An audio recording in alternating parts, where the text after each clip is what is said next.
Pahibaw sa kapulisan, negative sa alcohol si Pajarillo. Wa man di capability ang kapulisan ng alcohol test diha mismo sa scene. Dito na kuno sa ospital. Kung ingon ko ng mga doktor sa ospital, negatibo sa alcohol, wa maka dili hubog si Pajarillo sa pagkahitabo. Pero ni-insister ang mga testigo nga nakakita sa insidente, klaro kay hubog si Pajarillo. Kay kakita man sila. Pagkawas ni Pajarillo gikan sa sakyanan, klaro kay hubog. I don't know, wa ba ni maniobraha ang investigasyon sa kapulisan.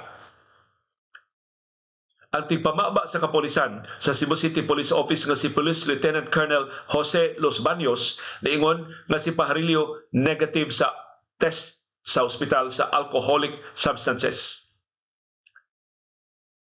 Mato ni Los Baños, wa sila order nga nadawat nga ipaubos og drug test si Pajarillo.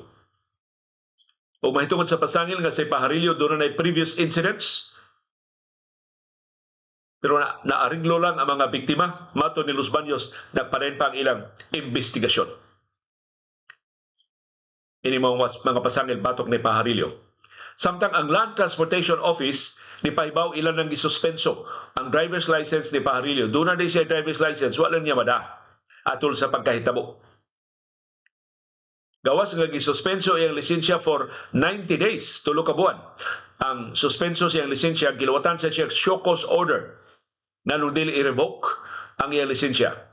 Matod sa LTO, si Pajarillo posible mag-atubang og kasong violation of Section 48 o reckless driving o unfit to possess a driver's license ubos sa Republic Act 4136. Gischedule ang hearing diya sa LTO sa kaso ni Pajarillo unya sa Pebrero 17 sa regional office sa LTO ni sa Cebu City. Ang akong nahibudngan, nganong wa naman maghisgot ang LTO nga way rehistro ang sakyanan. Ila man karong giingon nga doon ay lisensya si Pajarillo. Hay man ang rehistro sa sakyanan. O sa may atraso, driver ka, na kay lisensya, pero ano mo dadaan mo lisensya sa iyong pag-drive? O ingon na masata nga, rehistrado na sa may sakyanan na. O sa may atraso, kung nagdagan ang sakyanan, wa diha ang ORCR. Di ba requirement na? Naagin itapot gid sa sakyanan, ibutang gid sa compartment. Ang ORCR sa sakyanan, pag matuod nga registered, dili karnap, dili kinawat, dili kolorum, kada maong sakyanan. So bantayan ni nato. Kay daghan ang mga pasangil na konektado kini mga Pajarillo.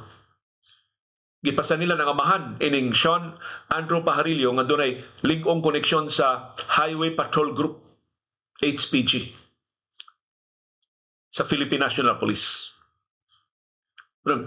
Daghan kay nabalaka, tayo-tayuhon ang investigasyon ining kasuha. So tabang atong tabangan og bantay aron makaangkon nito justisya ang biktima ni Sean Andrew Pajarillo.